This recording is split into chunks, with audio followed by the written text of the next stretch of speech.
The first problem is the most straightforward. Find the arc length for a circular sector with radius of 12 feet and an angle of 150 degrees. Okay, so again, our little formula, very easy to remember. Arc length S is radius times angle. All right, so now it'd be quite a mistake if you multiply 12 times 150 and got, what would that be? 12 times 150 is something like around 1,800, I think. And so 1,800 feet for that arc length? I don't think so. So we're going to have to change the angle over to radians. And so we do 150 degrees. And we cancel the degrees, in this case by dividing by 180 degrees and then multiplying by pi, because pi radians equals 180 degrees. And the degree marks cancel. This is going to reduce to, I think, 5 pi over 6. 5 pi over 6. Okay, great. So the arc length is the... Now, I'm used to writing in cursive in class, but in these videos I'm trying to keep it to printing. The arc length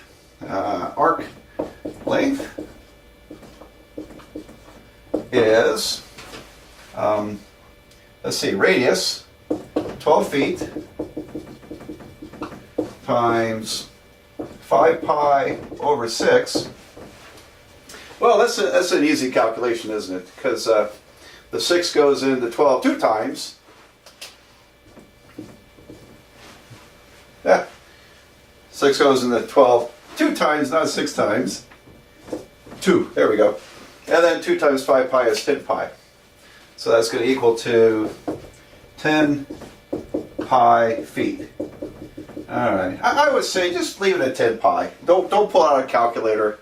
If you really need the number, you can pull out a calculator and get some decimal version to whatever accuracy you want, but I think for classwork, for the most part, just keep it simple. 10 pi feet.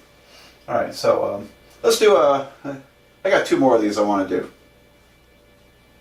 A circular sector has a radius of 13 inches. That could be a bicycle tire. And an arc length of 49 inches. What is its angle? What's the angle of this thing? Okay, and so and I don't have a really clear idea what that is, but here it is. The radius was what do we say, 13 inches, and this is 49, and we want to know what theta is. What's the angle? All right. Well, it's easy enough. So S is the arc length, 49 inches, and I'm leaving the units in this. 49 inches is radius 13 inches times theta. So as you can see, it's just a matter of dividing by 13. So, and when you divide both sides by 13 inches, the inch units cancel off. See, I make kind of a big deal in this course about how we use units to work problems. That's going to come up pretty soon, in kind of after we get past circular sector stuff. We'll work with units a lot. So I make a big deal of it. And here you see that the inches cancel, so we lose the length measurement. And oops, I forgot to divide by 13 over here. Now it makes sense. Divide both sides by 13 inches. So 13 cancels on the right side. So theta is 49/13. Theta is 49/13. What? Okay. Well, it's not degrees. So the angle, and I tend to write answers to these in the sentence form. If you're in my class, I expect you to write sentence answers. Sentences begin with a capital letter, they end with a period. All right. So if you have me, yes, I'm going to count off for bad English. Okay, just a little tiny bit, just enough to annoy people, because good English counts everywhere, not just in English class, it counts in the real world. All right. So the angle is. Now, what are the units? Well, We normally don't write radians, but you could put word radian here, and theta is going to be 49/13 radians. 49/13 radians.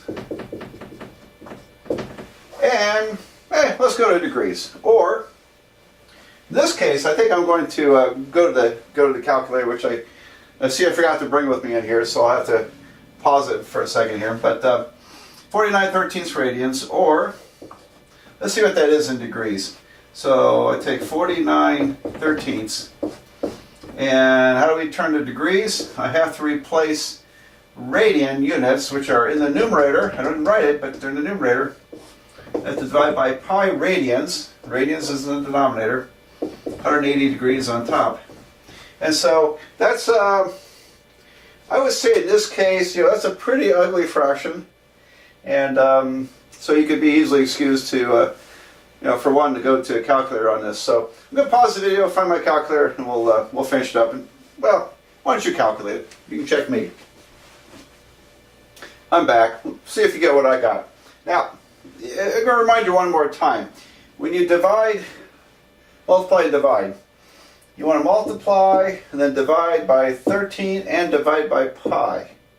If you want to divide by 13 times pi, you'll have to put 13 pi in parentheses on your calculator. If those are not in parentheses multiplied together, if you hit 49 times 180 divided by 13 times pi, your calculator thinks pi is up here rather than down there. So it's just safe, just hit divide twice there for those two numbers. Alright, so I got the 49 times 180 divided by 13 divided by pi. And I get about 200, oh boy, my angle's way off, isn't it? I get approximately 215.96 degrees. Alright, so a little wavy equal means approximately equal to. And how many decimal places? I don't know, one or two I think is plenty on this problem. So it's around almost 216 degrees. Okay, so now just remind you, if you're in my class, I'm a big stickler. If it's in degrees, don't forget to write the little degree mark, okay? If you write an answer that's supposed to be in degrees and you forget the degree mark, I got to take something off, because if I don't write a degree mark there, we say that's an angle, we say, well, that's 215.96 radians. Okay, it's only degrees with the degree mark, so careful about that. Don't screw that up, okay? All right, so let's do one more of these. Last example using arc length. Okay, a circular sector has an angle of 2/3 radians and an arc length of 8 miles. What is the radius? Okay. What are 2/3 radians? That would seem to be kind of a weird angle to measure, right? Protractors usually just don't come in radians, do they? They come in degrees. But anyway, we can make up a problem. We can make up a problem. And what are 2/3 radians? And I think it'd be around 38 degrees. How do you know that? Well, 1 radian, I don't know if you want to learn this, or remember this, but 1 radian is how many degrees? Well, you convert radians to degrees by multiplying by 180 degrees over pi, and that comes out to be around 57, I think. Let's see, 180 divided by pi is 57.3 degrees. Okay, that's a radian. Well, 2/3 of this would be around 38 degrees. Yeah, a little bit over 38. So, anyway, just for reference, it's kind of nice to know what a radian is in degrees to get kind of some idea of size here. All right, well, the arc length is 8 miles, and the radius is unknown, but the angle is 2/3 radians. Okay. All right, so let me. This is an interesting point to make here. Right? Let me throw this in here. 2/3 is 2/3 radians